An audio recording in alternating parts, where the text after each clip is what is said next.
Hola a todas y todos, espero que estén bien. Soy Florencia Coach, activista socioambiental, coordinadora de voluntariado en la ONG Sea Shepherd acá en Argentina, también miembro de la Alianza por el Clima y líder climática por The Climate Reality Project. Trabajo como analista de sistemas en una empresa B y soy embajadora del sistema B ahí mismo, impulsando políticas de triple impacto en la compañía. Hoy me gustaría hablarles sobre un tema que genera revuelo desde hace más de un año y que es difícil seguirle el rastro debido a la hermetización que hay por parte del gobierno, que es el acuerdo porcino con China. Un tema que se viene hablando hace mucho tiempo, que viene generando revuelo, que viene generando polémica, pero así como genera mucho revuelo y mucha polémica, no sabemos a ciencia cierta qué es lo que está pasando, no sabemos el estado del acuerdo, cómo se originó. Ahora vamos a hablar un poco de esto, eh, pero esta comparación, ¿no? Es un tema del que tanto se habló, que fue motivo de muchísimas marchas, muchísimas movilizaciones, de debates por todos lados, y aún así sigue siendo un tema del que no sabemos a ciencia cierta qué está pasando. Bueno, hace unos días se llevó a cabo una audiencia pública autogestionada, donde pude exponer algunos de estos hechos. Celebro en lo personal mucho estos espacios y en este caso agradezco a CEMUPRO por invitarme a conversar hoy sobre esta problemática. Bueno, vamos a repasar un poco la agenda, los ejes que vamos a estar tocando en esta pequeña charla. Primero que nada vamos a definir qué es el acuerdo porcino con China, porque si bien es algo que se estuvo hablando mucho, a veces es necesario volver al inicio, definir de qué estamos hablando cuando hablamos del acuerdo porcino con China. Después vamos a hablar acerca del estado actual, que es por ahí el punto más confuso o más difícil por esto que les comentaba de la hermetización a nivel gobierno y la falta de información que hay. En un tercer punto vamos a estar hablando del caso de Chaco, ya vamos a ver por qué estamos hablando puntualmente de Chaco. Eh, Vamos a hablar también de por qué China elige la Argentina y elige tercerizar su producción porcina, que no es la primera vez que lo hace, también vamos a hablar de eso. Vamos a hablar de casos internacionales, México y España, experiencias con las megagranjas, con el emplazamiento de megagranjas. Vamos a tocar un poco las consecuencias y el impacto en el cambio climático que tiene este proyecto, este acuerdo. Y por último, le voy a dedicar un ratito a hablar de un tema que para mí es muy importante, que es esto de la promesa de la generación de empleo, que es algo que se repite mucho en estos proyectos extractivistas. Eh, la promesa de la generación de miles y miles de puestos de trabajo, ¿esto es real? ¿Qué tan real es? ¿Qué experiencia hay en otros países? Bueno, vamos a hablar de esto también. Bueno, primero lo primero. ¿Qué es el acuerdo porcino con China? ¿A qué nos referimos cuando hablamos de acuerdo porcino con China? Por ahí algunos ya sepan algo, por ahí algunos se quedaron y se perdieron, lo cual no sorprende por esto de la falta de información, pero vamos a hacer una bajada cortita. Bueno, el acuerdo porcino con China es un acuerdo entre el gobierno nacional argentino y China para producir carne para el país asiático. China busca tercerizar la producción porcina debido a algunos inconvenientes que vamos a ir hablando en un ratito, que se profundizaron estos últimos 2 años. Se buscan instalar con este acuerdo 25 megafactorías a lo ancho del país. Capaz algunos se acuerden, pero en estas negociaciones con respecto al acuerdo no estuvieron presentes ni el Ministerio de Salud ni el Ministerio de Ambiente, que son los que tendrían que tener más injerencia, ¿no?, en este acuerdo, sobre todo, bueno, cuando vayamos hablando de las consecuencias que tienen lo que es la salud y el ambiente. Los detalles, de hecho, del acuerdo pudieron salir a la luz después de filtraciones del documento oficial. Se armó a oscuras y sin consulta popular, y esto es gravísimo. Si bien ya los gobiernos y este tipo de proyectos extractivistas nos tienen mal acostumbrados a transar a espaldas o acordar a espaldas del pueblo, es algo que no nos podemos permitir. Sí, es la metodología que vienen utilizando en los últimos años, pero no podemos ser indiferentes frente a eso, sigue siendo una falta gravísima. Bueno, sin más preámbulo, vamos a hablar del estado actual del acuerdo, que es el punto por ahí más confuso. Inicialmente, allá por el año pasado, el acuerdo se iba a firmar a mitad de año, del año 2020. Pero ¿qué pasó? Ante la presión de las ONGs y muchos sectores de la sociedad que nos movilizamos, se aplazó su firma de forma indefinida. También, gracias a esta presión y la cantidad de movilizaciones, tuitazos, debates, de todo que hubo en este último tiempo, se logró disminuir la cantidad de toneladas de carne porcina del acuerdo. En un principio, lo que había trascendido en las filtraciones del documento oficial, ellos sostenían que iban a producirse 9 millones de toneladas en 4 años, para después modificarse a 900.000 toneladas, diciendo que había habido un error de tipeo. Raro, ¿no? Y también añadieron una cláusula ambiental. Si bien esta cláusula no hacía justicia al impacto ambiental, ni tampoco se hablaba mucho acerca de cómo se iba a controlar este tema de lo ambiental, era muy tirado de los pelos, por decirlo de alguna manera, significó esto del tema de la cláusula y la diferencia en las toneladas, que estábamos haciendo ruido. Fue importante.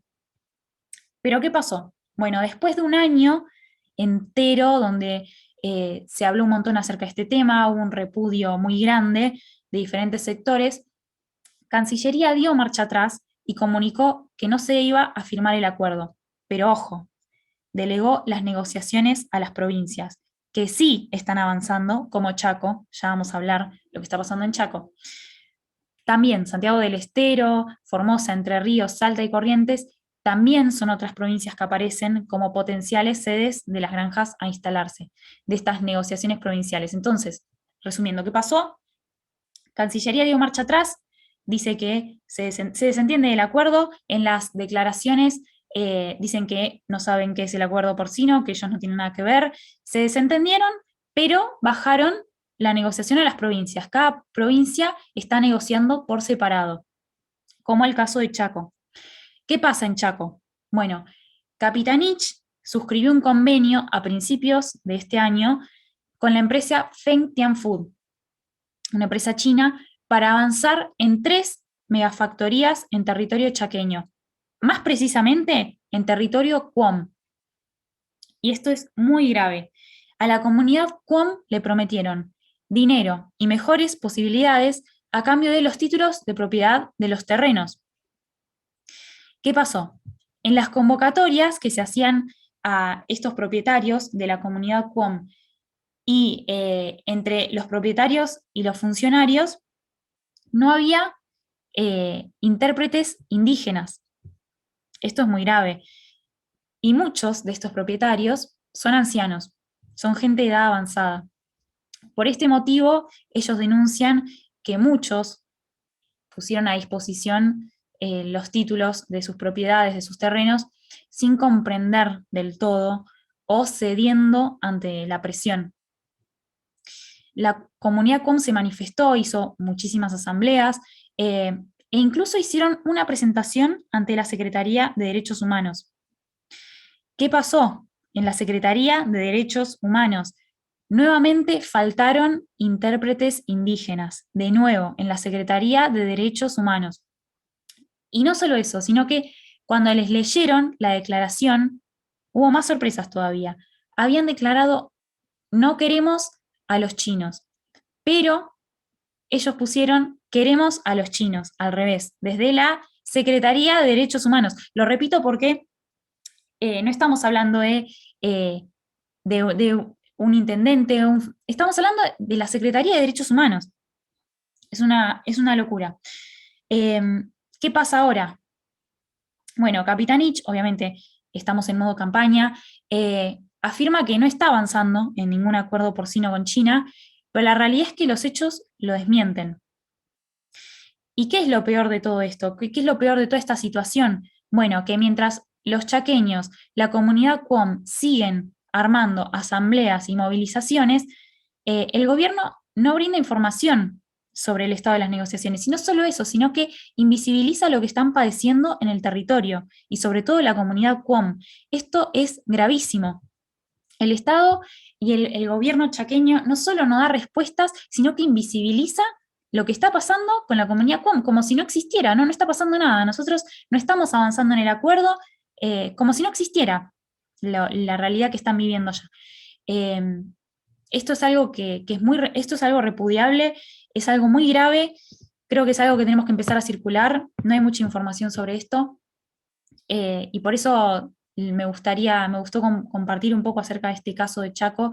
Es algo que está pasando ahora, no son especulaciones, son casos reales, esto está pasando. eh, Estas tierras que están buscando sacarle a la comunidad QOM las quieren utilizar para ampliar la frontera agropecuaria allá en Chaco, obviamente para emplazar estas granjas porcinas. Bueno, para no irme de las ramas, eh, seguimos y vamos al eje de por qué China elige tercerizar su producción porcina y en Argentina. No es la primera vez que lo hace igual. Como mencionamos antes, existen múltiples razones por las que China está buscando tercerizar su industria porcina. Cabe mencionar que China es el país que más cerdos consume a nivel global. Bueno, como sabemos, el COVID-19 se originó en ese país y se cree que justamente en un mercado de animales. Pero aparte de esto, entre 2018 y 2019, en China sufrieron un brote de gripe porcina africana, lo que redujo la cantidad de cerdos chinos a la mitad, es un montón. Millones fueron sacrificados para evitar la propagación de la gripe. Hay videos en internet donde pueden verse las fosas comunes donde apilaban a los cerdos después de arrojarlos vivos, cómo los quemaban, etc. Las imágenes son realmente impactantes y en 2020 hubo un rebrote de esta gripe porcina africana. Bueno, claramente a China no le cierra el negocio después de tanta peste y mala prensa a nivel internacional y decidió tercerizar los costos, y no estamos hablando solo de costos económicos, ahora vamos a hablar cuáles son los verdaderos costos de emplazar estas megagranjas, y eligió Argentina, como en su momento también eligió a España. Ahora vamos a hablar de esto. Tengo dos casos para presentarles bien cortitos, que es el caso de México y el caso de España. Con respecto a México, hace poco se estrenó un documental sobre megagranjas porcinas que se llama Una laguna negra. El documental muestra la situación que viven los pobladores de la península de Yucatán en México. Ahí en Yucatán se instalaron 257 granjas en las que se crían cerdos para después sacrificarlos y exportar su carne. Pero, ¿qué pasó en Yucatán? Bueno, construyeron caminos internos, cortaron el curso natural del agua, que se acumula mucho en la temporada de lluvias. ¿Y qué pasó? Bueno, ahora se inundan los pueblos todos los años, que esto antes no pasaba. Están contaminados los cenotes. Los cenotes son cavernas de agua cristalina que están conectadas entre sí, y estos cenotes son la única fuente de agua potable en Yucatán, porque no hay ríos ni ninguna otra fuente. Por otro lado, la apicultura también se vio afectada, ya que las poblaciones de abejas obviamente disminuyeron debido al uso de agrotóxicos, que es algo que pasa también acá en Argentina. Con respecto ya a los desechos, habían anunciado, que esto me parece muy conocido porque acá anunciaron algo similar, que iban a procesar los excrementos de los cerdos en piletas donde, en teoría, después obtienen agua pura. Bueno, se comprobó que no hicieron esto, para nada. Que es esto que yo les hablaba de, bueno, ¿quién regula? La cláusula ambiental, buenísimo, genial. ¿Quién regula esa cláusula ambiental? ¿Cómo la regulamos? Bueno, volviendo al caso de Yucatán, ¿qué hicieron entonces? Pues no hicieron esto de procesar el agua, obtener agua pura a partir de los desechos orgánicos. Bueno, no hicieron eso. ¿Qué hicieron? Construyeron cañerías que se meten en la selva y tiran todo en el monte. Todo en el monte. Son miles y miles de litros que se descartan ahí todos los días y que obviamente generan un desastre ambiental increíble. En 2020, ya moviéndonos un poco a Europa, España fue el primer exportador de carne a China. favorecido por el brote de gripe porcina africana que mencionamos antes. ¿Qué pasa en España? Tengo algunas cifras bastante preocupantes. En Aragón, cerca del 18% de los municipios están contaminados por los desechos diarios derivados de las megagranjas. El 18% de los municipios de Aragón. En Cataluña, el 41% de los acuíferos están contaminados y 142 municipios sufren problemas de abastecimiento de agua. 142 municipios. La situación es tan grave que a mediados de 2020 la Comisión Europea le dio un ultimátum a España para que gestione mejor esos desechos y reduzca los niveles de nitratos de las aguas subterráneas. Imagínense lo grave que es la situación ahí. Bueno, nos movemos un poco, vamos a uno de los últimos ejes, las consecuencias, las verdaderas consecuencias, los verdaderos costos del emplazamiento de estas megagranjas y el efecto que tienen sobre el cambio climático. Bueno, por un lado, tenemos desde ya el riesgo exponencial de ser el país donde se originen nuevas pandemias zoonóticas, como el COVID-19, la gripe porcina africana, entre otras. La crueldad animal es otro punto fundamental. En estas megagranjas los cerdos no ven la luz del sol, están hacinados, se les sacan dientes y cola para que no se coman entre ellos, viven sobre sus propias heces, ven morir a su familia, etcétera, etcétera. Pero más allá de todo esto que ya es bastante grave, hay otros riesgos y consecuencias ambientales y sociales. La ganadería y los usos del suelo son el segundo sector que más contribuye al cambio climático, solo atrás de la energía, a nivel global y nacional. ¿Por qué? Bueno, esto se debe a que los cerdos, al igual que las vacas, liberan metano a través de sus flatulencias y desechos orgánicos, que son estos desechos que hablábamos en la experiencia de México, que tiran en el monte. Bueno, son estos desechos que liberan metano a la atmósfera, y el metano, junto con el dióxido de carbono, son los gases de efecto invernadero más emitidos a nivel global y nacional. Esto hace que esta industria se ubique como la segunda más contaminante o que más emite gases de efecto invernadero, contribuyendo al cambio climático. Bueno, para emplazar estas granjas monstruosas es necesario preparar el terreno y sembrar más soja y maíz transgénico, soja y maíz con agrotóxicos, ampliar la frontera agropecuaria, que es lo que estamos viendo en el caso de Chaco. ¿En qué se traduce esto? Bueno, en más desmontes, incendios, fumigaciones, pueblos vulnerados, enfermedades, muerte. El océano y los árboles ya sabemos que son nuestros principales aliados en la lucha contra el cambio climático. ¿Por qué? Absorben muchísimas toneladas de gases de efecto invernadero. ¿Qué pasa? Al arrasar con los ecosistemas arbóreos para ampliar la frontera agropecuaria, estamos liberando toneladas de CO2 a la atmósfera y arrasando con la biodiversidad. Con todo esto, contribuimos al aumento de desviación de temperatura global, que de por sí ya se encuentra en un nivel muy preocupante de aproximadamente 1 grado.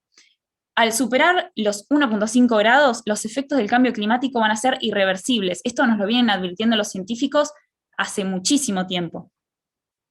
Aumentando las sequías y los fenómenos extremos de clima, que es algo que también estamos viendo alrededor del mundo. Después celebramos la creación de semillas envenenadas resistentes a esta sequía que nosotros mismos generamos con este modelo de producción asesino, como es el caso del trigo HB4. Hace poco, el año pasado, se anunció con bombos y platillos. Se está esperando que la opinión de Brasil para lanzarse al mercado. Se aplaudió por ser un trigo resistente a la sequía. Pero si hilamos un poco más fino, ¿de dónde sale esa sequía? Bueno, de este mismo modelo de producción que estamos sosteniendo hace décadas. Esto es una locura. Bueno, obviamente el trigo HB4 viene asociado con el glufosinato de amonio, que es su herbicida, su agrotóxico, como a mí me gusta decir. Y bueno, así seguimos en la cadena de muerte extractivista. Bueno, el eje de la salud también es muy preocupante. A los cerdos se les suministran muchísimos antibióticos que después los humanos consumen, logrando resistencia a estos antibióticos. Enfermedades leves, por ejemplo, se vuelven graves o mortales. Como dato, la ONU estima que la resistencia antibiótica va a ser la primera causa de defunción en 2050, provocando la muerte de más de 10 millones de personas al año. Ahora vamos a hablar un poco acerca del agua, que es una problemática enorme. Cada factoría consume 1,5 millones de litros de agua por día. En Argentina se calcula que el 20% de la población total no tiene acceso al agua potable. El 20% de los argentinos no tiene acceso al agua potable. Y en Chaco el porcentaje se eleva a 24% según el último censo. 24% de la población chaqueña no tiene acceso a agua potable. Con tanta gente vulnerada en el derecho al agua, millones y millones de litros es el costo indirecto de las granjas porcinas. Sin contar, obvio, como vimos en México y en España, que el agua de las cercanías también es contaminada debido a los residuos de estas megafactorías. Más costos tercerizados por China, ¿no? Ahí vemos cómo no es únicamente lo económico, sino que hay muchas otras cosas que China busca tercerizar, porque no conviene. Ahora me gustaría hablar un poco, y cerrar un poco con esto, con lo que es la promesa de la generación de empleo, que suele ser el caballito de Troya de los gobiernos y las empresas en general cuando promueven este tipo de proyectos extractivistas, la generación de miles y miles de puestos de trabajo. Bueno, ¿qué tan cierto es esto? ¿Cómo es la experiencia en otros países? Bueno, con respecto al aumento de puestos de trabajo, a este caballito de Troya, está comprobado que en los lugares donde se emplazan estas megagranjas no se genera mayor empleo que el que se generaría, por ejemplo, con una granja pequeña. ¿Por qué? Bueno, esto se debe a que muchos procesos en una megagranja están mecanizados. Y no solo eso, sino que el poco empleo que se genera es precario y bajo condiciones insalubres. Ahora vamos a hablar también un poquito acerca de eso, porque decimos que es precario. Bueno, estos proyectos de megaexplotación destruyen más empleo del que generan. Este es el caso, por ejemplo, de Balsa de Bes, que es un municipio español.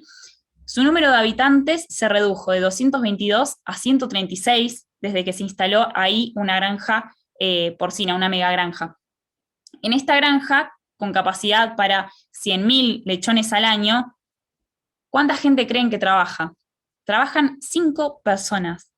5 personas. En una granja que tiene capacidad para 100.000 lechones al año, trabajan solamente 5 personas. Esto que les comentaba, ¿no?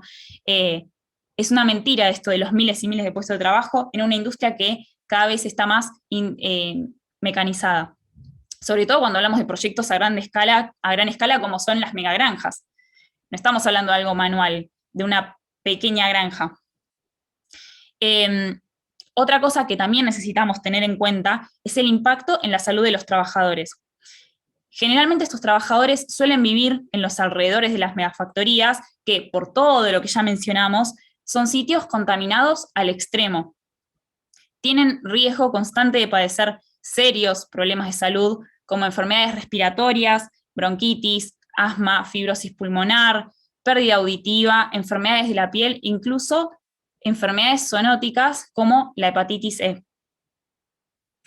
Ya para cerrar con una reflexión chiquita, en lo personal yo creo y sostengo firmemente que dar paso a este acuerdo y a este tipo de acuerdos y de proyectos es entregar nuestros derechos, nuestra agua, nuestra tierra y nuestros pueblos al mejor postor.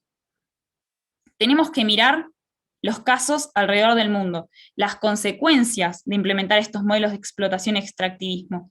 Tenemos que aprender de lo que pasa alrededor del mundo. Ya vimos lo que pasa en México, lo que pasó en España. La crisis climática y ecológica histórica que nos atraviesa demanda otro modelo de producción sostenible, respetuoso con el ambiente, con las comunidades, con quienes habitamos el territorio.